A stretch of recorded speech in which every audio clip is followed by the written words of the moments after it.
Jace was not supposed to be near the royal garden because the area was protected by invisible walls, drones, and rules written in glowing alien script that he could not read, but he walked anyway because he heard something, or maybe someone whispering through the trees, and that whisper was soft and full of warmth, like a secret calling his name. He pushed past the silver leaves and glowing petals as birds with 6 wings flew around him, and the sky above shimmered with floating stars, even though it was not yet night. But none of this stopped him, because his heart beat louder than his footsteps, and something inside him knew he was close to something strange and beautiful. Then he saw her. She stood near a white flower that moved when she moved, as if dancing to her breath. Her skin was light blue like the morning sky, and her hair flowed like silk lit by suns. She wore no crown, but even Jace could feel she was important, more than important. She was someone that changed everything. When she turned her head, her eyes met his, and they were full of curiosity, not fear. She did not call the guards. She did not run. Instead, she smiled and stepped closer. Her voice soft like music in the wind, as she asked, "Who are you, and why are you here?" Could not speak at first because his breath was lost somewhere between his chest and the stars above. He finally said, "I am no one, just a human soldier on the wrong path," and she laughed a little and said maybe it was the right path if it brought him here to her. They talked for minutes, or maybe hours, about stars and wars, and how humans were new in the galaxy. She asked questions about Earth and oceans and animals. He asked her about her people, the Zorathi, and why no one ever saw their princess outside the golden walls. She lowered her eyes when he asked that question, and said, "My father is protective too. Protective maybe because he sees threats in everything, even peace. But today I wanted to breathe real air, not filtered, not royal, and I found something real." And then she looked at him again, with that same gentle smile. Garden lights dimmed, as if the trees wanted to sleep, and Jace knew he should go. He knew someone might be watching. But he also knew he would never forget this moment, never forget her. And as he stepped back, she reached out and touched his hand, just for a second, and her skin was warm, not cold like he thought, and something passed between them, something silent and strong. Then she whispered, "My name is Valeri." And before he could answer, he was pulled away by a sudden blast of light as drones descended from above, with sharp clicks and red beams scanning him from head to toe. A voice from the trees shouted, "Intruder," and guards rushed in with weapons drawn. Valeri shouted, "Wait." He did nothing wrong, but her voice was drowned in the alarm and flashing lights. Jace was grabbed and dragged out of the garden. As he looked back only once and saw her still standing there, hand half-raised, eyes full of something that looked like fear or maybe regret. He was taken to a metal room, questioned for hours by aliens with hard faces and no names. They asked how he got past security, and if someone helped him. He told them the truth, but they did not believe it, or maybe they did and just did not care. Finally, they let him go back to his station on the far side of the palace grounds, with a warning and a strange silence that felt too heavy for just a mistake. His commander looked at him like he was a problem now. Not a soldier, just a human who walked where he should not. That night, Jace sat alone under a broken sky window, watching the stars move without him, and thinking about the girl with the blue skin and the warm hand, the princess who did not act like royalty, the voice that made the garden feel like home. He knew he would not see her again, or at least that was what he told himself, because no one breaks rules on alien worlds and walks free. But in his heart he also knew something had started, something bigger than him, bigger than rules, something that would not end with a goodbye. And far away in the highest tower of the palace, Valeri sat in her chamber looking at the same stars, thinking about the human boy who was kind and real and unafraid. And she whispered his name once, just once, and the walls of her room flickered, as if the palace itself heard her voice and waited. The message arrived just before sunrise, carried by a flying crystal orb that hovered outside Jace's barracks window, blinking red and humming with soft static as if whispering danger. He opened the small hatch and the orb floated in, slowly spinning as it displayed words in both Zorathi and human script, an imperial summons, not a request, not a suggestion, but a direct call from the throne itself.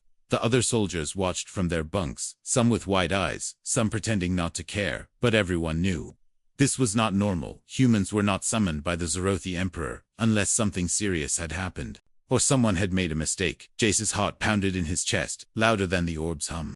He wanted to believe it was something good, maybe a misunderstanding, maybe even a message from her, but deep down he knew better. The transport came for him within the hour, a sleek black shuttle with no windows and silent engines. The door opened without a sound, and guards stepped out, tall, armored, not smiling, their weapons at ease, but their eyes sharp. They said nothing as they motioned for him to enter. He did not resist. He climbed in, and the door closed behind him, sealing the light out and the silence in there. Ride was long, or maybe it felt long because of the silence. No words, no sound, just his breath echoing in the metal shell. The shuttle finally landed with a soft hiss, and the door slid open, revealing a hallway of gold and glass glowing softly under his boots, and guarded by statues that moved when no one looked at them. He walked slowly, flanked by 2 silent guards, their steps perfectly in sync, as if they shared one mind. At the end of the hall stood a door made of living crystal that pulsed with color. As he approached, and opened on its own, revealing a chamber so vast it felt like standing inside a star. The air was thick with power and silence, and on the far end, seated on a throne of floating stone, was the Emperor himself, tall, broad, dark as midnight, with eyes that saw too much, and a voice that spoke without moving his mouth. Jace stepped forward and bowed as he had been taught, but the Emperor raised one hand, and the room went still. The air froze, even the light stopped flickering. And then the Emperor spoke, not in anger, not in rage, but with something colder than either disappointment. He said, "You entered the sacred garden without permission, and you spoke to my daughter, and you touched her hand, and that is not allowed." Jace opened his mouth to speak, to explain, to say he meant no harm, but the Emperor waved again, and Jace's voice disappeared, swallowed by the room itself. The Emperor stood and walked slowly toward him, each step shaking the floor, though his boots made no sound. He stopped just inches from Jace and looked into his eyes and said, "You are brave or foolish, maybe both, but you have potential, and that is why you will not be punished in the usual way. Instead, you will serve." Jace blinked, confused, and the Emperor continued, "You will join the Galactic Front as a conscript in my elite war fleet, not as a human, not as a guest, but as one of my own soldiers. You will fight on the edge of our empire, where the real war burns, and if you survive, maybe you will return and see her again. If not, then your fate will be shared by millions who never touched royalty." The guard stepped forward and handed Jace a new uniform, black and silver with a crest. He did not recognize the Emperor, turned and walked back to his throne, and without looking back, he said, "The shuttle leaves in 1 hour. Do not be late." And with that, the lights dimmed, and the crystal doors opened. Again Jace walked out in silence, holding the uniform that felt heavier than any armor he had worn before. Outside, the hallway looked different, colder, sharper. The guards no longer flanked him, they followed behind like shadows. And as he reached the shuttle bay, a young alien boy approached him, slipping a small device into his palm before vanishing into a service tunnel. Jace looked down at the device, a communicator disguised as a ring, and inside it was a message in her voice, just 3 words spoken fast before the signal cut off. "I am sorry." Climbed into the shuttle, and it rose into the stars, and as the palace grew smaller behind him, he closed his eyes and whispered, not goodbye, but something close, something like a promise, and the stars did not blink, they only watched. Snow did not fall on Zaloria Prime like it did on Earth. Instead, it drifted sideways, carried by blue winds that sang through broken metal towers and frozen bones. Jace stood at the edge of a shattered trench boots, sinking into the ice as his breath turned to mist. His squad was behind him, 12 beings from 6 worlds, and none of them trusted him, not because he was human, but because he wore the crest of the Emperor. They called him Draftborn, whispered it like a curse, and when the enemy shells fell, they stopped whispering and started praying. But Jace did not pray. He watched the sky above, where enemy ships moved like shadows across the stars, and each time they passed, something inside him told him to run. But he did not run, he waited for orders that never came, and when the ground shook, he moved forward, not backward, and the others followed. Explosions ripped through the hills, turning blue snow into steam and ash. The air burned, but the ice stayed cold. Jace dragged a wounded warrior back to cover, and when he looked up, he saw them coming. The enemy, not monsters, but soldiers, tall, armored, with red fire in their eyes. They were fast, too fast, but Jace was faster, not with speed, but with thought. He used the terrain, he used the cold, and he used every trick Earth had taught him. They pushed back wave after wave, and when the third sun set behind the white peaks, they were still alive, wounded, tired, but alive. Jace sat in the snow alone, eyes closed, listening to the silence, when a sound broke through, not a gun, not a scream, but a voice, soft, clear, his name spoken across static and wind and time. He grabbed his cum and whispered, "Who is this?" And the voice answered, "It is me, Valeri." Her voice shook, not with fear, but with urgency. She said, "I found a way to reach you, but I do not have much time. My father thinks you are far from me, but he is wrong. They are using you. Jace, this war is not what it seems. You have to trust me." Before he could ask more, the signal cracked and broke, replaced by silence, and Jace felt the cold again, not on his skin, but in his heart. The others called for him. The battle was not over. The ice had not melted, but something inside him had changed. He no longer fought just to survive. He fought to return moved out again through narrow canyons lit by twin moons, and silent drones above scanned the ground with blue beams. Jace led the squad through hidden paths, using maps no one else had, because he had learned faster than expected, faster than anyone wanted, and that scared the Matt. The next outpost, a commander with 6 eyes, pulled him aside and said, "You are doing too well for someone untrained. Maybe you are not just lucky, maybe you are watched, maybe you are chosen." And Jace asked, "Chosen? For what?" And the commander smiled without smiling, and walked away. That night the wind carried strange sounds, voices that did not belong to any living thing, and Jace saw lights moving under the ice, not reflections, not machines, something alive, something waiting. The squad refused to go further, said the ice was cursed, said no one came back from the silver fields ahead, but Jace knew he had to move forward, because Valerie had spoken, and her voice still echoed in his mind. He left a signal behind, told the others to wait, and walked alone into the silver fields, where the ice glowed with trapped stars, and every step felt like a whisper.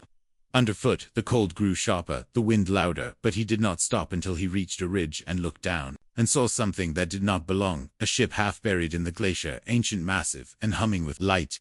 He climbed down slowly, hands bleeding from the frost, and touched the side of the ship, and it opened not with force, but with recognition. The inside was warm not by heat, but by memory screens lit up, showing symbols he did not understand, and then a voice spoke from the walls, not human, not Zerothi, but something old, older than war, older than empires. It said, "You are the one," and the ship pulsed like a heart. Jace stepped back, but the floor caught him gently, and the walls showed images of stars falling, of machines screaming, and of a girl with blue skin crying behind crystal glass. He reached for the image, but it faded, and the voice said, "She is calling, and you must answer."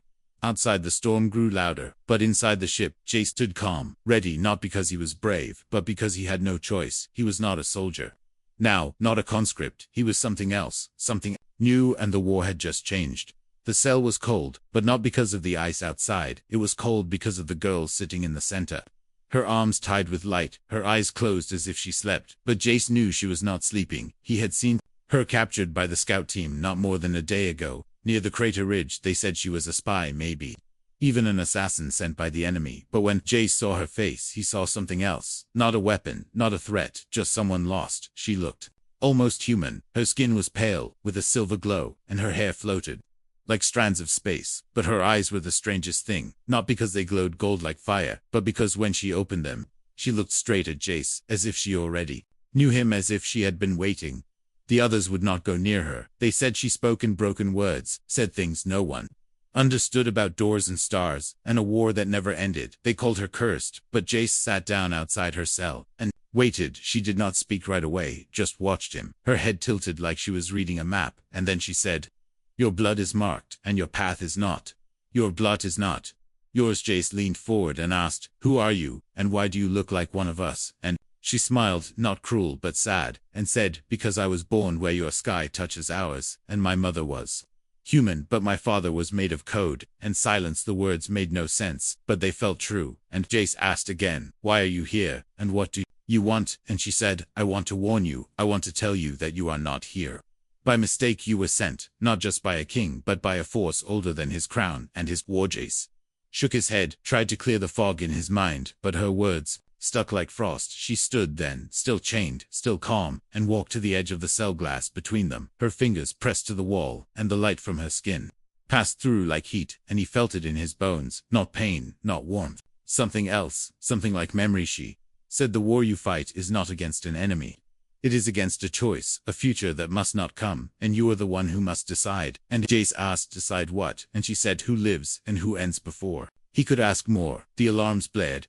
A voice shouted from the hall, "Intruders in the upper bay, weapons fire in the control deck." Jace turned to run, but stopped when the girl said, "They are not here for me, they are here for you, because you are waking up and they fear what you might become." He rushed to the upper level, the bay shaking as blasts hit the outer wall, fire falling from the sky like burning rain. His squad scattered in the chaos, but Jace moved like someone who had seen the fight before. Each step perfect, each move guided by something he could not name. He reached the command post, and found it empty, screens cracked. The captain gone, only one body on the floor, still warm, still breathing. Jace leaned down, and the man gasped. "They are not soldiers, they are palace guards, and they are not here for control, they are here for cleanup." And he handed Jace a data crystal before going still. Jace plugged the crystal into the terminal, and saw the truth. Not orders, not strategy, but footage. Of him in the garden, standing with Valerie. Her hand in his proof of something forbidden, something dangerous, and stamped with a word that froze his. Blood traitor. They had never planned to let him return. They had used him as a tool, a weapon aimed at the edge of the war, where the noise would cover the silence of his death. But he was not dead, and now he knew too much. He ran back to the cell, but it was open, the glass broken. The girl gone, only a mark on the wall, glowing faintly in gold, and a voice whispering from the intercom, "Find the ship, find the door, or everything ends outside." The snow began again, slow and steady, as Jace loaded his gear and checked his weapon. He was no longer just a soldier, he was a target, and maybe a key, and somewhere out there Valerie was still waiting, and the stars had started to turn. The sky holes were silent, too silent for a place filled with machines and soldiers and voices and metal. Jace stepped off the ice shuttle, with the cold still clinging to his jacket. His boots touched the floor of Sky Hall 9, and something felt wrong. Not in the air, not in the sound, but in the silence itself. It was not peace, it was a pause, like the moment before a weapon is fired. He walked forward past silver walls and glowing signs that welcomed all Zorathi Empire soldiers, but no one greeted him, no one saluted, no one even looked at him. His cum buzzed with static, then fell dead, and when he turned to speak to the docking officer, he saw nothing, just empty chairs and blinking screens. The hallway curved left, and Jace followed it into the main deck, where 2 guards stood, with their backs to him. They were Zorathi, tall, silent, masked in blue armor, with the Emperor's crest glowing red on their shoulders. He stepped forward and opened his mouth to speak, but before his words came out, both turned slowly and raised their rifles without warning, without question. Jace dove behind a crate as blasts slammed into the wall behind him, sparks flying, heat burning air. He rolled left, fired once, twice, then ran for cover. The guards moved like machines, fast and silent and deadly, and he knew this was no accident. This was not confusion, this was a message. Guards poured in from the far doors, not enemy soldiers, not rebels, but his own people, or at least those who should have been with him, and not against him. He ducked into a storage tunnel, heart racing, not from fear, but from something colder. Betrayal. The lights flickered red. Emergency mode. And as he sprinted down the hallway, a voice broke through the speaker above, low and slow and full of command. It said, "Human conscript. Jace, you have broken trust with the throne, and protected a forbidden prisoner. You have touched royal blood without right, and now you are marked for termination. Surrender or be cleansed." Jace ran harder, turned corners, jumped over fallen crates, until he reached the old wing of the station, where the holes were cracked and rusted, and no one patrolled anymore. He slammed the door shut behind him, sealed it with a metal bar, and took a deep breath. But then something moved in the dark behind him. He raised his weapon, turned fast, but the figure that stepped out held up empty hands. A Zorathi medic, younger than the others, pale-faced and shaking. He said, "I am not with them. I saw what they did. I saw the orders. They marked you before you even entered the war. You were never meant to return." Jace asked why, and the medic said, "Because the princess saw you, and not just with her eyes. She chose you, and that means everything changes. They fear what you are, or what you might become, and they do not want that future." The medic handed him a satchel with supplies and a small disc glowing with soft light. He said, "This is a key, not to a door, but to something older, something buried below the station where the original war core sleeps. You need to reach it before they erase the last proof of what really happened." Edges nodded once, grabbed the disc, and ran again, this time deeper underground, where the floors turned to stone, and the air grew still. The ceiling opened above into a dome of stars, and below it rested a shape buried in metal, dust, and shadow, an ancient warship with a broken name carved into its side, only 2 words still glowing enough to read, "Star Widow." Ship looked dead, but the moment he touched the hull, the lights flared blue, and the ground shook like a heartbeat. Something inside the ship moved, turned, woke, and a door hissed open, as if it had been waiting inside. The ship was dark, warm, alive. The walls breathed softly, screens lit up with memories not his, but somehow familiar, and then a voice filled the chamber. Not Valerie, not the golden-eyed girl, something older, something cold. It said, "Identity confirmed. Welcome, pilot. This vessel is yours. And your time is short." Before he could speak, the ground above shattered with thunder, as the guards breached the upper dome. Red beams slicing through the rock and light pouring in like blood. The ship pulsed again. Shields activated, and Jace felt it in his skin, not armor, not walls, something more like a second skin, a bond. He sat in the pilot chair, as the medic jumped inside behind him, and the door sealed shut, just as the blast hit outside. The ship took the hit without shaking, and Jace felt The controls waiting not for hands but for thought. He closed his eyes, and the ship moved, rising through stone-like wind, through water outside. The stars opened again, and the chase began, not just with soldiers, not just with ships, but with fate itself. And Jace now had the one thing they feared, the truth and the will to use it. The sky was dark over Varnix Ridge, as fire rained from above broken ships, falling like stars across a battlefield, forgotten by peace. The Star Widow moved through the ruins like a ghost, her black hull reflecting flashes of war below, but inside her, Jace was not thinking about the fire or the smoke. He was thinking about her, about Valerie, the girl who smiled in a garden and disappeared behind palace walls. The girl who somehow saw him, not as a human, not as a soldier, but as something more. He had no plan, only motion, only instinct. The ship flew where his thoughts led, until a signal called to him. Not a military code, not a distress cry, but something personal. A pulse shaped like a name, Valerie. The signal led him to a dead moon orbiting a red dwarf. A place once used for exile, and now home to something far more dangerous. Landed in silence, the ship cloaking itself among old wreckage, and Ice Jace stepped out alone, weapon ready, but heart uncertain. The wind here spoke in strange tones, like old voices trapped in dust. He followed the signal through broken halls and crystal tunnels until he saw her. Valerie stood at the center of a stone bridge, dressed in armor not ceremonial, not royal, but warforged, marked with old runes and her house crest. She looked different, taller, stronger, sharper, but her eyes were still the same, and when she saw him, she did not smile, but she did not turn away. Behind her was something chained, something huge, made of bone and tech and metal cables. Its eyes were shut, but its breathing shook the air with every inhale. It looked like a beast, a weapon, a nightmare, but it made no move to harm her. It stayed still, as if waiting. Jace stepped closer and said, "I thought you were gone." And she said, "I was not gone. I was hidden because truth is not welcome in my father's house." She pointed to the beast and said, "This is a guardian from the first cycle, once used to protect the bloodline, now feared by it. They say it can only be calmed by someone pure of intent." Someone, the guardian. Jace looked at the creature, then back at her, and asked, "Why am I here?" And Valerie walked to him, slow and steady, and said, "Because it chose you even before it saw you, because you were not tied to the Empire or the lies that built it. You are free." And they fear that the chains rattled as the guardian moved, lifting its head and opening one eye that glowed with shifting galaxies. It looked at Jace not with hate, but with question, and then it lowered its head toward him, as if to listen, and Jace felt the weight of that gaze, not on his skin, but on his soul. Valerie stepped beside him, and said, "My father prepares to use the world chain, a weapon hidden in orbit that can erase entire histories with one pulse, and he will use it to rewrite the war, to make himself the eternal victor. But the key to that weapon is not just tech, it is blood, and memory, and legacy, and you have touched all three." Jace asked, "What do we do?" And she placed her hand over his, and said, "We stop him, not with an army, not with fire, but with something he cannot control, the guardian, the ship, and the truth. And if we fail standing together, not apart." Before he could answer, the guardian roared, not loud but deep, like mountains shifting, and its chains cracked with light, and then shattered. The beast stood tall, and its eyes locked on Jace, not with rage but with recognition. Then it both climbed onto its back beside Valerie, and the creature lifted them high into the sky, where the Star Widow waited now, glowing with full power, its core awakened by the Guardian's presence.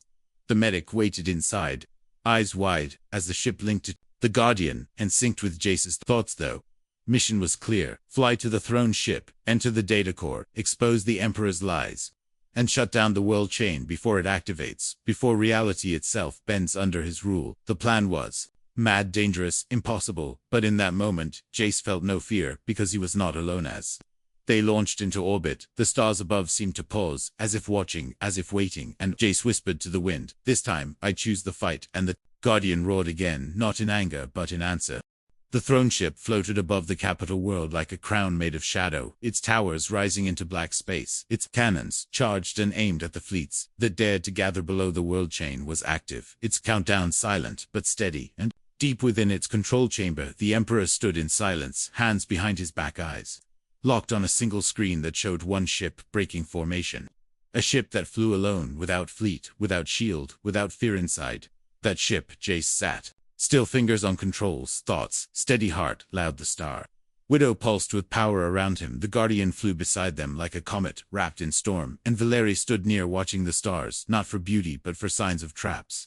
She turned to Jace and said, "This is where we change everything, or lose everything." And Jace nodded once, because words no longer mattered, only action. Though Throne ship fired first bolts of blue fire, streaking across space, but the Guardian moved like wind dodging. Then with ease, each blast, missing by inches, Jace pushed the Widow forward, diving through fire and metal toward a docking ring, already locked down, but the Guardian hit the outer gates like thunder, breaking them apart, and the Star Widow slid into the breach like a blade through water. Inside, alarms screamed, but Jace moved fast. Valeri beside him, medic behind, systems flickering with alerts, but they did not stop. They ran through silver halls, guided by the Guardian, who moved through walls like a beast with purpose. Guards fell back, unable to stop the wave of speed and will and truth. They reached the core chamber, sealed in gold and guarded by elite warriors, who did not speak, who only attacked, but Jace saw their moves before they made them. He fought not with rage but with clarity, his body a memory of motion. The Guardian fought beside him, silent and powerful, each step shaking the floor, each strike perfect. When the last guard fell, the door opened and the Emperor waited inside.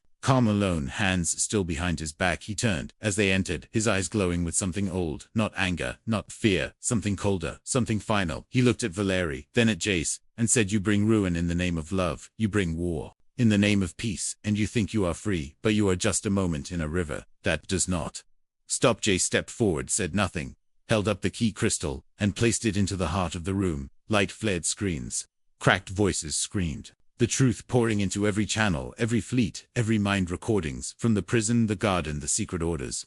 The list of names erased. The soldiers used the war that was never real, only staged, only looped to feed control. The Emperor moved, then not to stop the truth, but to activate the chain, a small switch behind the throne, hidden until now. But the Guardian moved faster. It leaped forward, grabbed the throne and shattered it with a roar, and the Emperor fell, not dead, but broken, his hand reaching not for power, but for memory. Valeri walked to him, knelt without hate, and said, "This ends not with your death, but with your silence." And she placed her crest on the floor beside him, turned and walked away. As the lights dimmed and the room went quiet outside, the fleets paused, the battle stopped, voices asking questions, orders failing to hold as truth spread like fire. And the sky changed, not with war but with wonder, and the throne ship lowered like a giant bowing to something greater than force. Jace stood at the edge of the command deck, watching as stars moved slowly across the black, and for the first time they did not feel cold. They felt open wide, full of paths, full of futures. He turned to Valeri and said, "What now?" And she smiled, soft and tired, and said, "Now, we live not as tools, not as weapons, just as people." The Star Widow rose again, leaving the ship behind, no longer a ghost, no longer alone. The Guardian returned to the deep, carrying no chain, only freedom. And the stars above opened wider than before, as if ready for something new.